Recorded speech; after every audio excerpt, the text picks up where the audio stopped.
윤석열 대통령이 다음 달 초 기시다 우미오 일본 총리와 우리나라에서 정상회담을 엽니다. 광복절 전후로 이 반일 감정이 고조되는 가운데 기시다 총리 방안이 돌파구가 될 수 있을지 주목되는데요. 주요 전국 이슈 이종근 시사평론가, 배종훈 세한대 교수 두 분 모시고 말씀 나눠보겠습니다. 안녕하십니까? 안녕하세요. 오늘 저희가 이제 다뤄야 될 산이 참 많고 다양한데 먼저 이제 외교 문제부터 한번 짚어보겠습니다. 네.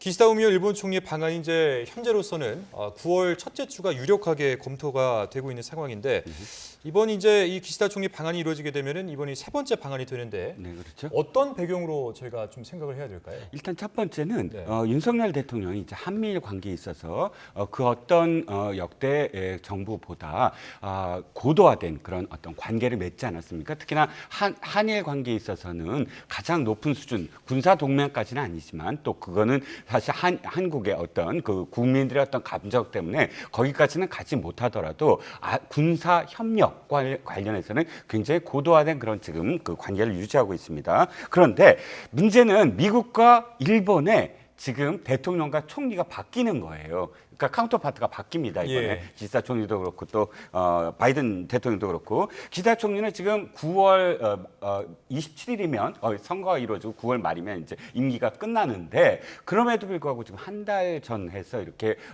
방한을 하는 이유 예. 제가 생각하기에는 이렇습니다. 지금 한일 관계에 있어서 사실 가장 중요한 건 국민들의 신뢰거든요. 그러니까 신뢰도를 높이는 그런 이 상황 높여야 되는 상황에서 한국 정부의 또는 한국 국민의 어떤 약속을 할 가능성이 크다. 어떤 약속이냐면 자 이제 일본 정부가 또다시 바뀝니다. 새로운 총리가 오더라도 윤 대통령과 기시다 총리가 합의한 수준을 다시 그것을 또 되돌리거나 과거로 되돌리거나 하지 않고 양국 간의 합의를 존중하면서 이것이 번복되지 않는 수준에서 한일 간의 어떤 뭐 합의문이랄지 혹은 성명이랄지 이것을 내놓을 가능성이 굉장히 크다는 것이지요. 왜냐하면 지금 일본에는 다시 선거가 치러지지만 그럼에도 불구하고 기시다 총리가 물론 20% 내에 어떤 이내의 지지율이 낮기 때문에 지금 사퇴를 함에도 불구하고 일본의 기시다 총리의 어떤 영향력 안에서 다시 신임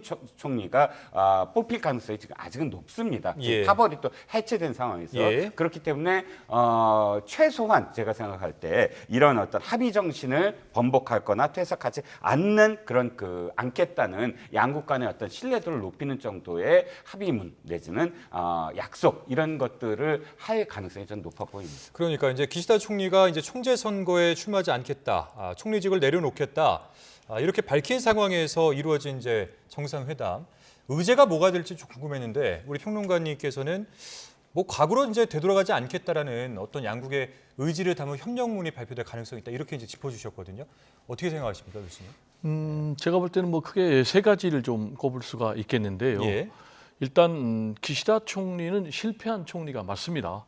기시다 총리가 지금 재선을 포기한 이유가 지지율이 이제 20% 수준으로까지 떨어졌거든요.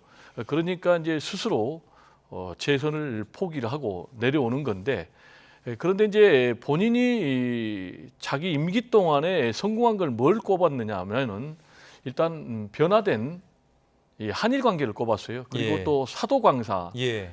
세계 문화유산 등재를 꼽았거든요.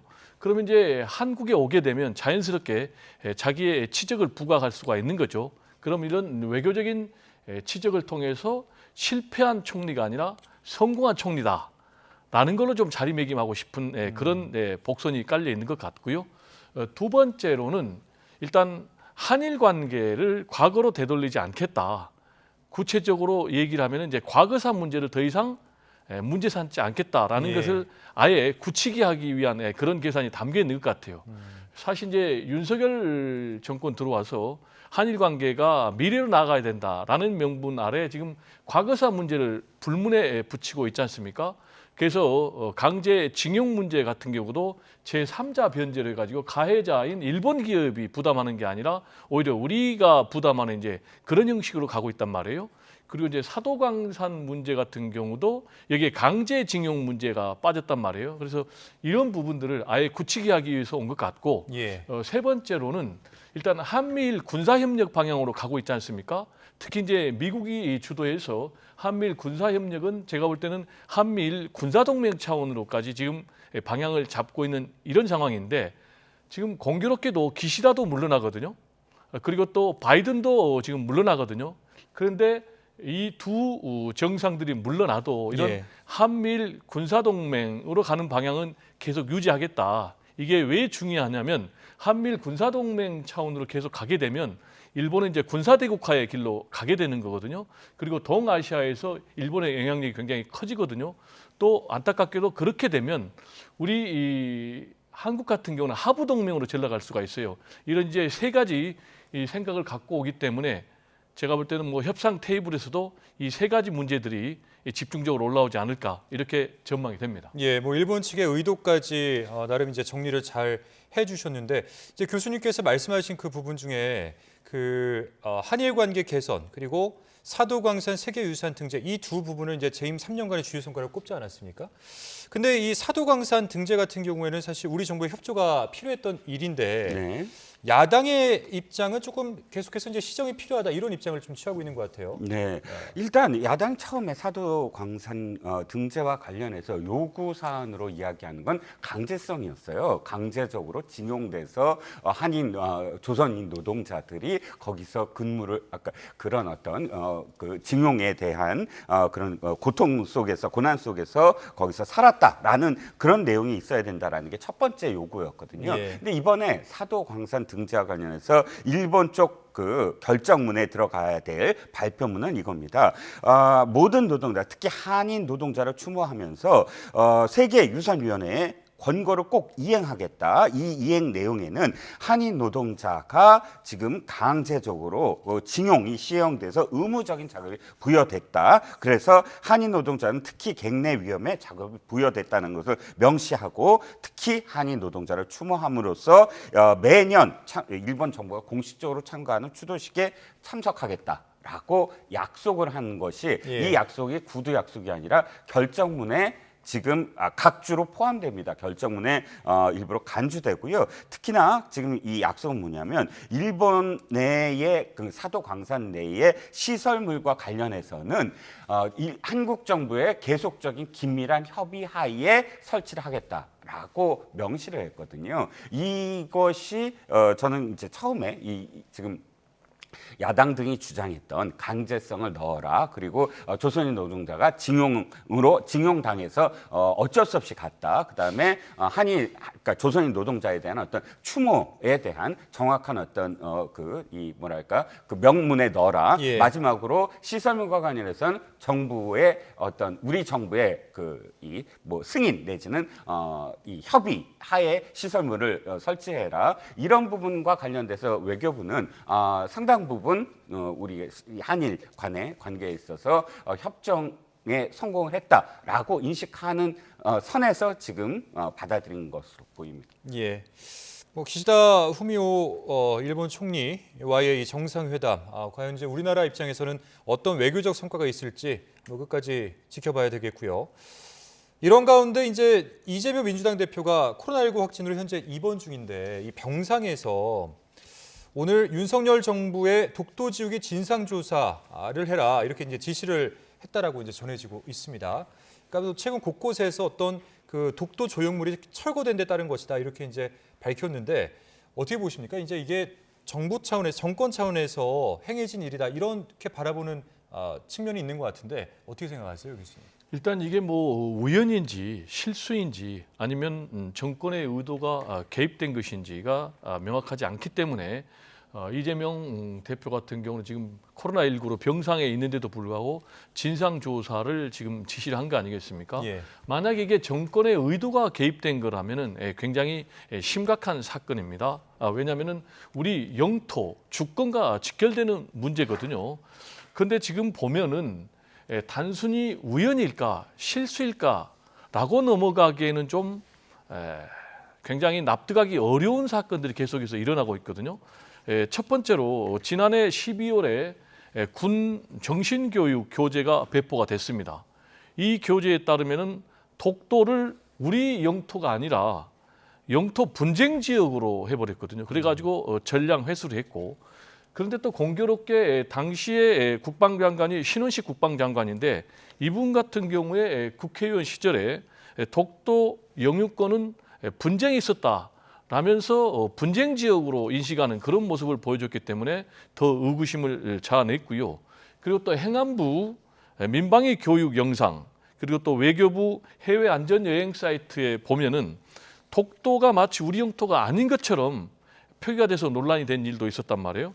그리고 또 해수부 같은 경우는 해양 영토를 총괄하는 그런 부처인데 독도 관련 언급이 아예 사라졌고요.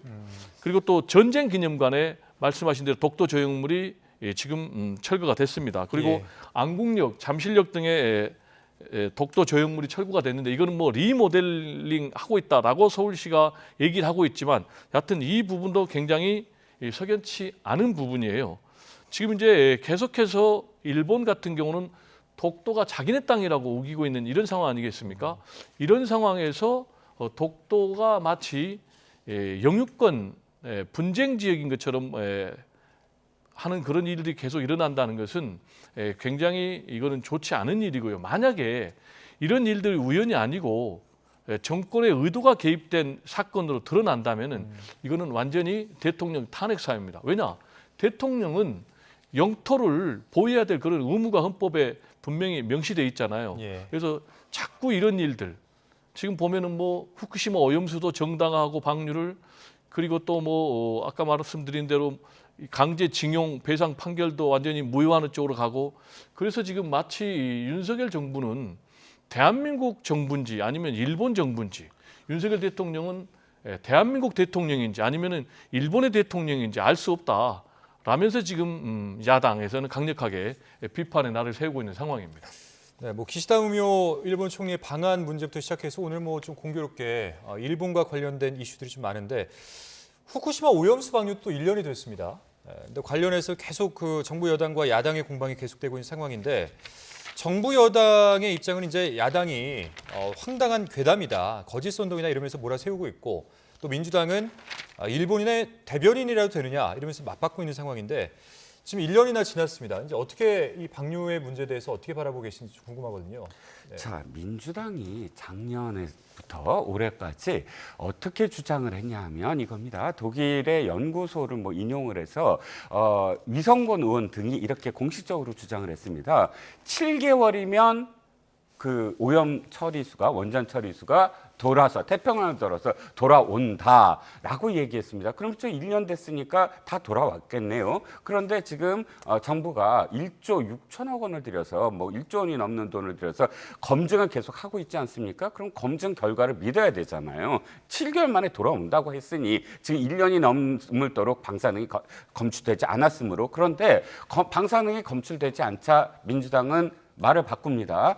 5년, 10년 후에 뭐 돌아온다. 그러면 그때 당시에 7개월 만에 돌아온다라고 얘기했던 민주당이 거의 공식 입장이었어요. 일단 그거부터 사과하고 시작해야 되지 않을까요? 두 번째, 지금 오염수는 후쿠시마입니다. 후쿠오카가 아니고요. 후쿠오카에서 만약 그 오염 처리수를 버렸다고 한다면 당연히 남해로 오죠. 후쿠시마는 태평양 방향입니다. 그럼 당연히 태평양 방향의 이 해류로 인해서 어디로 맨 처음 가죠? 캐나다로 갑니다. 두 번째 어디죠? 미국으로 갑니다. 그런데 캐나다와 미국은 특히 미국 FDA는 공식적 발표를 했어요. 후쿠시마 오염 처리수가 그렇게 완전 안전하지 않다는 건 과학적 근거가 없다라고 공식적인 입장을 보였습니다. 제일 먼저 난리를 쳐야 될 게 캐나다와 미국입니다. 캐나다와 미국이 뭐 과학이 우리보다 떨어집니까? 중국보다 굉장히 떨어지는 곳이에요? 아닙니다. 그쪽에서 이미 제일 첫 번째 희석되지 아니한 거의 첫 번째 이 오염 처리수가 가는 곳들이 아무런 이상이 없다고 하고 또 예. 5년이나 10년 후면 사실 그만큼 희석돼서 돌아오는 것이고요. 자, 지금 1년 만에 우리가 지금 그 검증을 하잖아요. 예. 이건 2011년에 사실 그때 그냥 방류가 됐어요. 그 방류가 태평양 돌아서 지금 그 민주당 두 번째 주장대로라면 지금 한 10년 됐잖아요. 돌아서 왔어요. 근데 돌아서 왔다면 그때 당시는 처리도 안 한 원전의 이 오염 처리 처리도 않는 오염수가 그대로 지금 태평양에 방류됐을 텐데 지금 검증됐을 때 방사능이 검출돼야 되지 않겠습니까? 그런데도 불구하고 되지 않는데 그것을 찬성한다라고 하면서 아직도 괴담을 계속하고 있다. 세슘 우럭이다라고 하는 게 민주당 아닙니까? 뭐 그 당시에 멍게 해삼 뭐 그런데 지금 노량진 수산시장 가면 국민들은 현명합니다. 일본산이라고 아주 크게 써져 있는 옥돔 잘 팔립니다.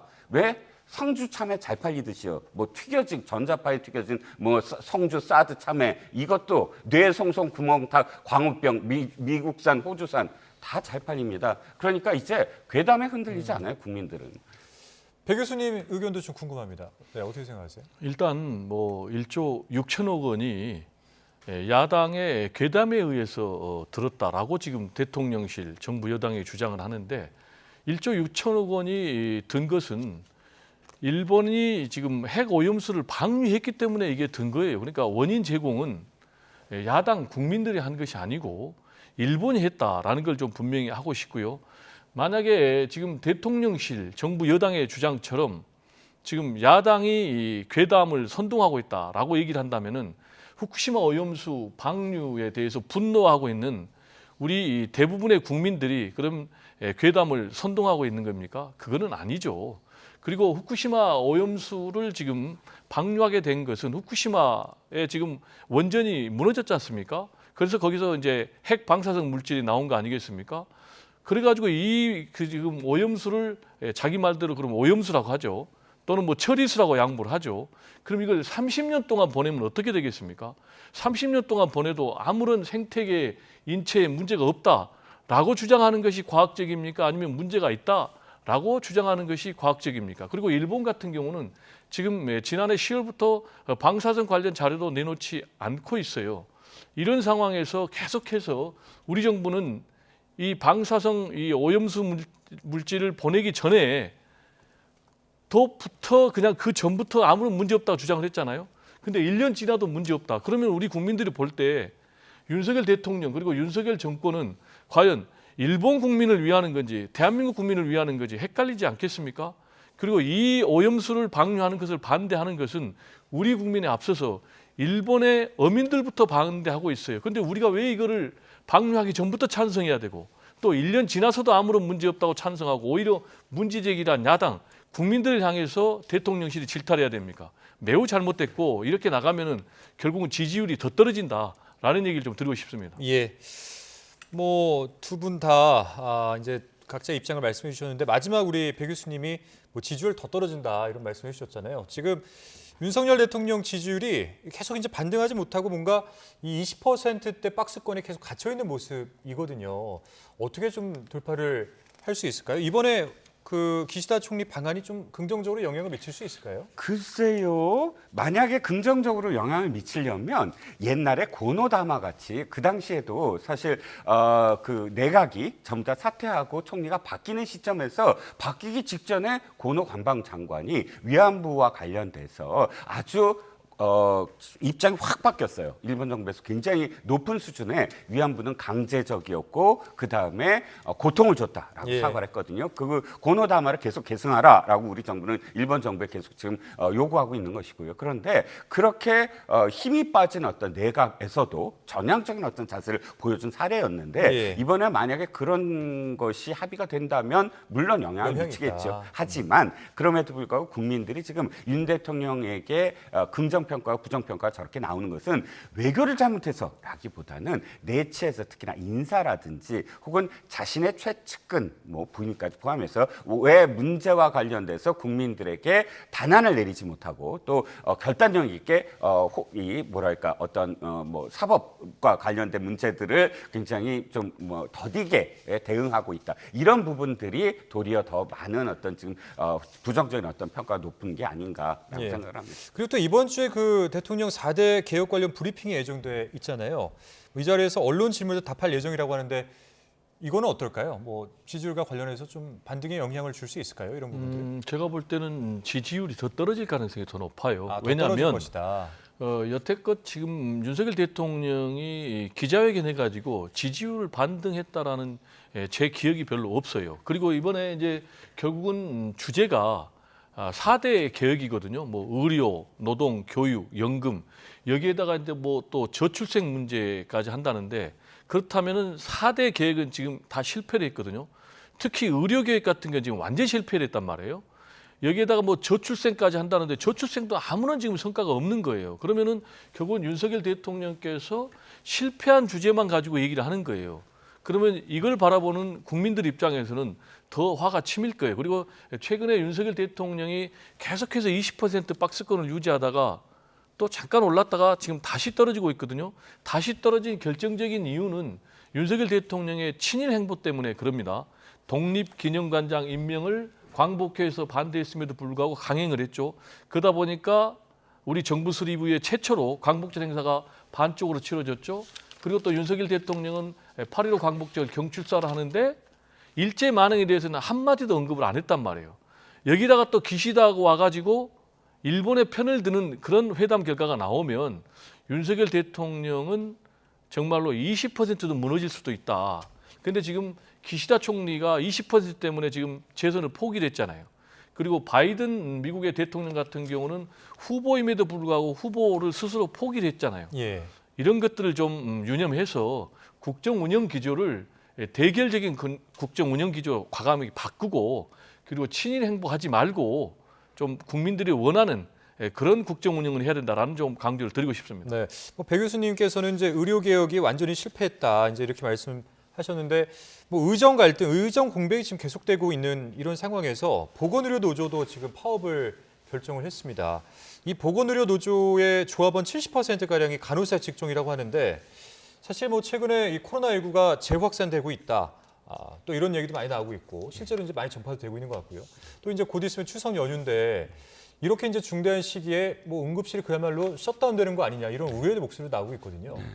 심각합니다. 뭐 솔직히 말씀드리면 그다음에 그러니까 지금 의료의 직능단체 별로 함께 지금 파업을 하겠다라는 것도 사실은 굉장히 드문 일이에요. 뭐 의사가 파업을 하면 간호사 쪽에서는 그대로 의료계를 지키거나 또는 간호사들이 파업하면 의사 쪽에서 의료계를 지키거나 했는데 만약에 여기에 간호사를 포함한 또 다른 직능단체들이 함께 파업을 하겠다고 한다면 지금 의료의 그런 고통, 나는 점점 더 심각해질 것이거든요. 그렇기 때문에 의료 개혁과 관련돼서 저는 원칙은 동의합니다만 그럼에도 불구하고 옳은 것이 무조건 결과가 좋은 건 아니거든요. 옳다는 게 중요한 것이 아니라 그렇다면 이 직능 단체별 갈등을 최소한 어느 선에서 합의를 볼 것이냐라는 보다 더 정무적인 어떤 판단이 좀 더 필요하다. 지금 걱정되는데 보건복지부에서 내놓는 지금 그 대안은 너무나 프리젠테이션용이다. 그냥 텍스트 읽는 거에 불과하지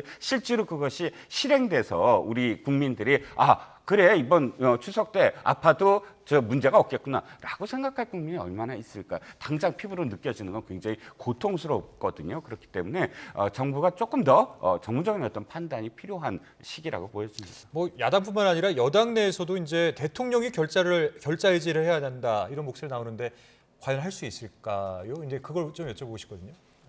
지금 이제 이 문제를 대통령께서 결자 해지하지 않으면 상당히 심각해요. 의사들 같은 경우는 굉장히 보수적인 집단이거든요. 그래서 보수 정권의 강력한 지지층인데 지금 의료 문제 때문에 이 의사들이 완전히 반윤석열 정권으로 돌아섰거든요. 상당히 정권에 큰 부담이 되고 있고 지금 당장 우리 평론가님도 말씀하셨지만은 응급실 체계가 완전히 무너졌거든요. 그러면은 민심이 굉장히 흉흉해지는 거예요. 그래서 이제 윤석열 대통령 같은 경우는 이 개혁이라는 것이 일방적으로 사실 할 수가 없어요. 가장 좋은 것은 의사 집단을 개혁의 대상으로 전락시키지 말고 개혁의 주체로 함께 이 문제를 해결하는 것이 좋고 지금 제가 볼 때는 가장 중요한 것은 윤석열 대통령은 이미 힘도 잃어버리고 권위도 잃어버렸어요. 그러면 원점에서 시작을 해야 되는데 원점에서 어떻게 시작하느냐? 제가 볼 때는 여당 대표, 야당 대표 다 참여시키고 그리고 또 의료계도 참여시키고 시민사회단체 또 전문가들도 해가지고 제가 볼 때는 뭐 협의회를 만든다든지 그래서 근본적으로 원점에서부터 다시 좀 시작할 필요가 있다라는 좀 말씀을 좀 드립니다. 알겠습니다. 자, 지금부터는 이제 본격적으로 전국 상황 한번 살펴보겠는데 먼저 여야 대표회담 문제입니다. 그동안 이제 국민의힘은 여야 이 대표 회담을 생중계로 하자 이렇게 주장을 하지 않았습니까? 뭐 오늘도 국민을 위한 이야기를 밀실에서 할 필요가 없다 이렇게 대변인이 밝히기도 했는데 이게 어떤 의미로 저희가 좀 생각하면 될까요? 일단 이겁니다. 우리가 보통 협상 그러면 왠지 무엇인가 밀실, 야합 뭐 이렇게 보일 수가 있거든요. 그런데 지금 밀실, 야합 뭐 이렇게 표현되는 그런 회담이 중요한 것이 아니고 진짜 국민들이 느끼게끔 할 수 있는 여당 대표의 생각은 뭐고 야당 대표의 생각은 무엇인가 현 정국이 지금 새롭게 시작돼야 되잖아요. 예. 그래서 이게 토론이다라고 이렇게 표현을 하지만 토론이라기보다는 국민들이 보는 그런 과정 속에서 보다 더 진실되게 서로의 어떤 의견을 교환할 수 있다라는 그런 생각이 지금 제안에 들어간 거예요. 예. 이게 아니면 안 받아들이겠다가 아니라 제가 보기에는 박정아 비서실장의 어떤 제안의 그 범위도 이렇게 하면 어떻겠느냐라고 먼저 이제 내놓은 것이고, 근데 그것이 무조건 안 된다라기보다는 그럼 새로운 어떤 제안을 내달라. 그래서 어떠한 방법, 뭐 어디까지 그럼 공개를 할 거냐 이렇게 이제 이야기가 돼야 되는데 마치 그게 생중계하면 무조건 토론이고 생중계하면 무조건 예의가 없고 이런 식으로 반응이 오니까 서로 좀 옥신각신하는 차에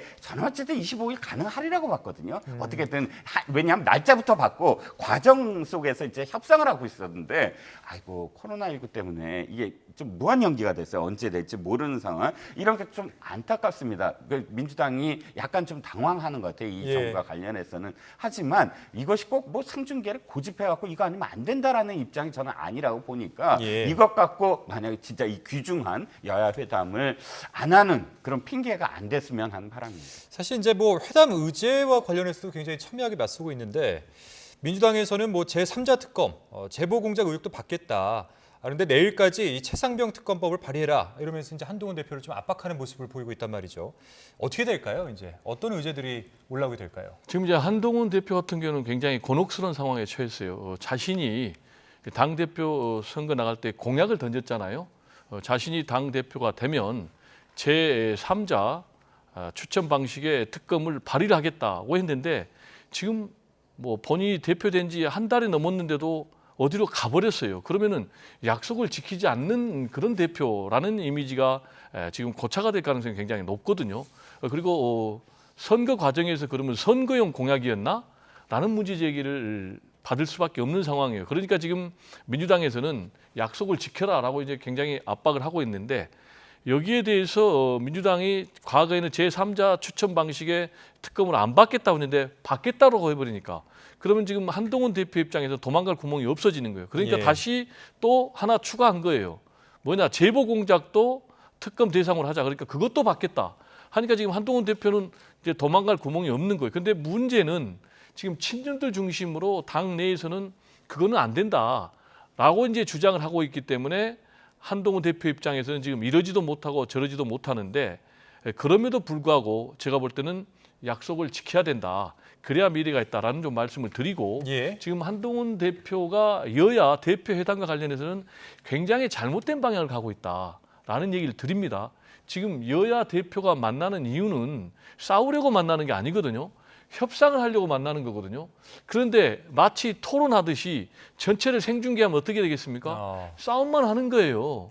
이 두 분이 만나는 이유는 두 가지예요. 하나는 굉장히 민생 경제가 어렵다. 그래서 우리가 해법을 내놓자라는 것 하나. 그리고 정치가 완전히 실종됐으니까 실종된 정치를 복원하자. 이 두 가지거든요. 근데 TV 토론 생중계에서 네가 잘했니 내가 잘했니 싸우면 어떻게 되겠습니까? 그러면 이런 잘못된 제안을 지금 한동훈 대표는 왜 하고 있는가? 정치 초보 대표 한동훈이다. 과연 정치력이 있을까? 중량감이 떨어진다. 이런 문제 제기가 있기 때문에 본인이 주도권을 잡기 위해서 예. 있지도 않는 실현 불가능한 지금 제안을 하는 거예요. 그래가지고 자기의 존재감을 지금 부각시키고 있는데 이게 계속되면 계속될수록 오히려 억지스러운 대표, 억지스러운 정치 지도자라는 그런 이미지가 씌우기 때문에 제가 볼 때는 상황에 맞는 그리고 합리적인 형식을 좀 주장할 필요가 있다라는 예. 말씀을 드립니다. 뭐 생중계가 좀 안 될 것이다. 그러면 안 된다 이런 취지로 말씀하셨는데 또 마지막으로 하실 말씀 있으신가요? 가장 최악의 회담의 자세를 보이신 건 이재명 대표 아니십니까? 회담이란 건 말씀하셨듯이 눈을 마주치고 서로 협상하는 거잖아요. 영수회담을 그렇게 원하셨던 이재명 대표가 영수회담을 하면서 뭘 하셨습니까? 기자회견을 하셨어요.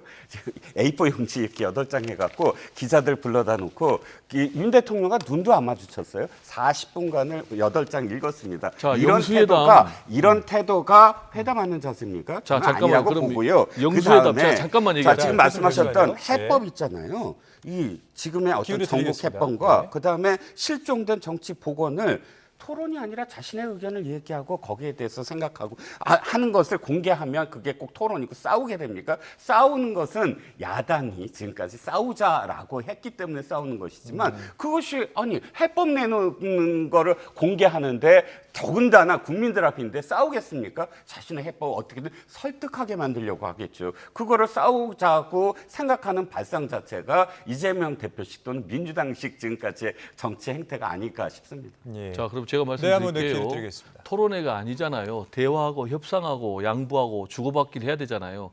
근데 전체 생중계를 하면 그게 가능하겠습니까? 그리고 윤석열 대통령하고 이재명 대표 영수회담 얘기를 했는데요. 말씀 잘하셨어요. 그러면 그 영수회담이 처음부터 끝까지 다 TV 토론 생중계했습니까? 그건 아니잖아요. 앞에 오프닝 부분만 얘기를 했잖아요. 그런데 그 부분에서 의제 제한 없으니까 이재명 대표가 자기가 준비해 간 A4 용지를 읽은 거예요. 전체를 TV 토론 하듯이 생중계한 건 아니다라는 얘기를 드립니다. 자, 그러면 여기까지 저희가 들어보도록 하겠습니다. 자, 주요 전국 이슈 이종근 시사평론가, 배종우 세한대 교수 두 분 모시고 말씀 나눠봤습니다. 오늘 말씀 고맙습니다. 네, 감사합니다.